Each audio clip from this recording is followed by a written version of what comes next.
平田達郎です。お店の名前はシティカントリーシティます。70年代にアメリカのソウルファンクバンドで GO というバンドがありまして、その中の曲で72年のアルバムに入ってるシティカントリーシティという曲からいただきました。はい。高校の時かな。当時フリーソウルとか若い子たちがレコードに触れる時期というか、そういうタイミングで、自分はおしゃれだなと思いつつも、レコードには興味あって、10代の時はグランジとか US インディをずっと掘ってて、高校の時に初めて買ったかね。でもやっぱ安くていっぱい聴けるみたいな、当時安かったんですよね、90年代は。そういうとこから始まってて、でも最初の方はもう何も分からず買ってたっていう感じなんですけど、ビートルズとかずっと聴いてましたね。僕2000年代その時にレコード屋で働いてまして、いつかぼんやりお店やりたいなっていう感じで考えてて、オーナーがカニデサービスの曽我部圭一なんですけども、ずっと学生時代から好きで、0年代に西区のウェブっていうクラブで知り合って、そこからレコード買いに行くような仲になってって、曽我部さんが2004年に独立するんですよね。ローズレコードというレーベル立ち上げて、その中のお酒の席みたいなところでいつかレコードやりたいっすよねっていう話してたら、曽我部さんがじゃあ今やろうよみたいな、本当ノリというかあれあれよと今に至るって感じですかね。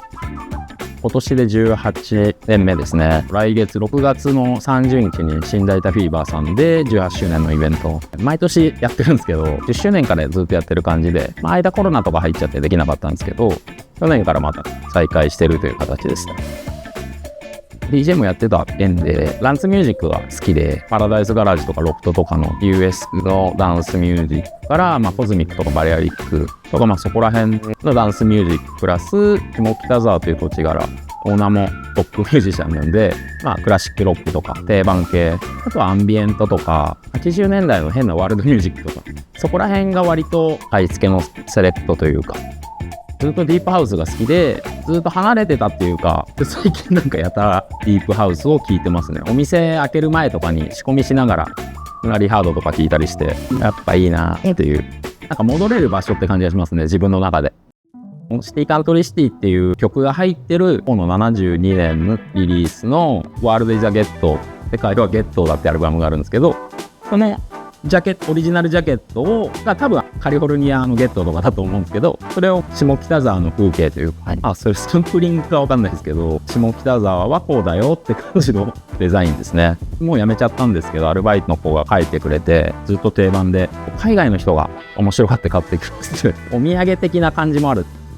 自分が10代、中学ぐらいの時から来てて、音楽とか文化が、サブカルチャーが根付いてるっていうところで遊びやすかったり、オーナーの曽我部も下北沢でレーベルやってるっていうところで引き寄せられたという形というか、最初に見つけてすぐ契約しましたね。このサンルーフというか、それがいいねとか、なんとなくやっていけそうだねっていう雰囲気が曽我部さんの中であったんでしょうね。即決でしたね。店名の由来にもなったシティカントリーシティという曲をデビッド・マンキューソーというダンスミュージックの父みたいな人がいて、その人がよくかけてて、ロフトクラシックとして知られる曲なんですけど、本人がオープン2年後ぐらいに来てくれた時は本当に夢みたいでしたね。夢見心地というか、サインも残ってて僕の財産ですね。パスタが好評いただいて、特にオープンなんてレコードが今みたいにブームじゃなかったんで、レコードだけだったら潰れてたんじゃないか。最初は友達とか集まれるような感じで、軽い感じでやろうよみたいな言ってたんですけど、いざ始まると軸となるものがやっぱ必要なんだよみたいになって、本当にやりながら学んでいったっていうか、みんなで今はパスタが本当に人気で、基本日替わりで具材が変わっていくっていう感じですかね。夏は冷製もあるんでよろしくお願いします。基本変わらず丁寧にお客さんと向き合っていきたいなっていうのと、来月18周年なんですけど、20周年の時は盛大にいろんな人巻き込んでやりたいなっていうぐらいですかね。はい。